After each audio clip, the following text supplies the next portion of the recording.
I've had 75 kilo Russians running at me, you know.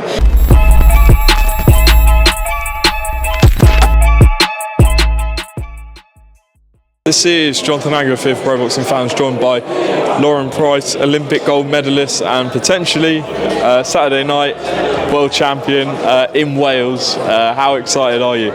Oh, I'm really excited, you know, obviously a couple of days away now. Can't wait to get in there on Saturday. I've had a great camp, prepared physically and mentally, and yeah, I'm just looking forward to it. She's the one who's got the experience on her side in the professional ranks, but it feels that everyone says you're going to win the fight. Is there, you know, it's something you've got to block that out of your mind, all that pressure? I'll be honest with you, I don't really take any of that on board, you know, as long as I believe in myself and my team believe in me, that's all that matters. But like you said, yeah, I've got a lot of people backing me, but it's nice to have that support, but I keep my feet on the ground, you know, and I got a job to do on Saturday and I got to get that done.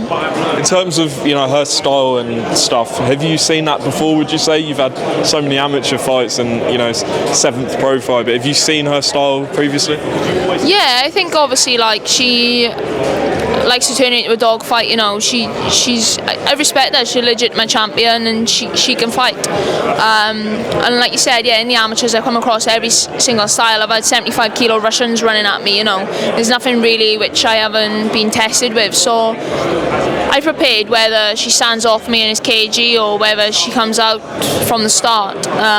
It doesn't really matter, you know. I'll stick to my game plan and get the job done. And how special is it that this fight lands in Wales? As a Welsh woman, you know, that must mean a lot. It's not just you're doing this on some undercard in London. This is in your hometown on Sky.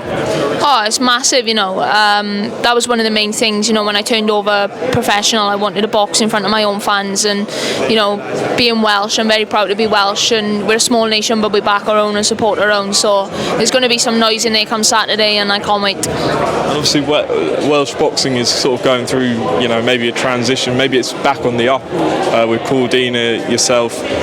Where do you think Welsh boxing is at the moment? Yeah, it seems, you know, to be positive. I obviously got to win this fight on Saturday, and then, you know, it's great to see the undercard boys have their chance as well, time to shine. I was on the amateur team with Kieran Jones and Rhys Edwards, you know. I went to the Commonwealth Games with Kieran, so for them to have their time to shine, and, you know, it means a lot for Welsh boxing. And beyond this fight, winning the world title in your hometown, what's the dreams, aspirations going forward? You know, to create a legacy for Wales, you know, following the footsteps like Katie Taylor's, what she done for Ireland, become undisputed, go on and, you know, be a multi-weight world champion and whatever else. We've got a major fight rematch on the Jake Paul-Mike Tyson card, Katie Taylor, Amanda Serrano. How do you think that rematch is going to go?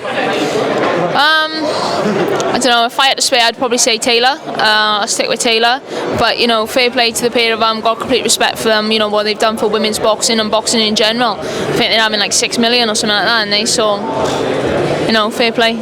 Just on Serrano, obviously before Jake Paul came to her team, she was in major world title fights, but wasn't earning anywhere near the money and didn't have anywhere near the profile she has now and probably deserves. How important do you think he's been, and what's your opinion of him and, you know, what he's done?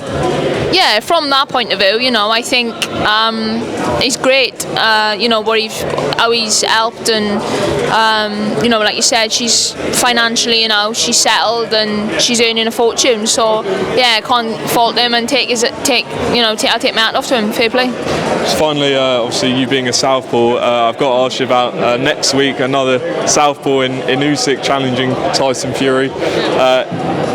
What advantages does he have as a Southpaw against someone like Fury? Because a lot of people say, like, look, Fury's the taller fighter, bigger fighter, he can keep him at range, but as a Southpaw yourself, what would you say the advantages may be for him? I just think, you know, Usyk, you got to use his speed. Obviously, Fury, he's big, he's a giant, isn't he? And he's a great boxer as well. He moves well for a big man, but Usyk, you know, he's great on his feet, got a great jab, and the way, I suppose, he drains the energy out of it with his movement. So I'd say, obviously, like, stick to his movement and his speed, his footwork, and if I had to pick, I'd probably say Usyk. Do you watch like any Southpaws, maybe him or others, to, you know, not emulate them because you're completely different fighters, but take any bits from such good southpaws like him? Yeah, obviously I love him, to be honest. Lomachenko is one of my favourite fighters, with his angles and his speed and all that. But yeah, I like watching obviously Crawford, Shakur Stevenson and people like that, obviously, yeah.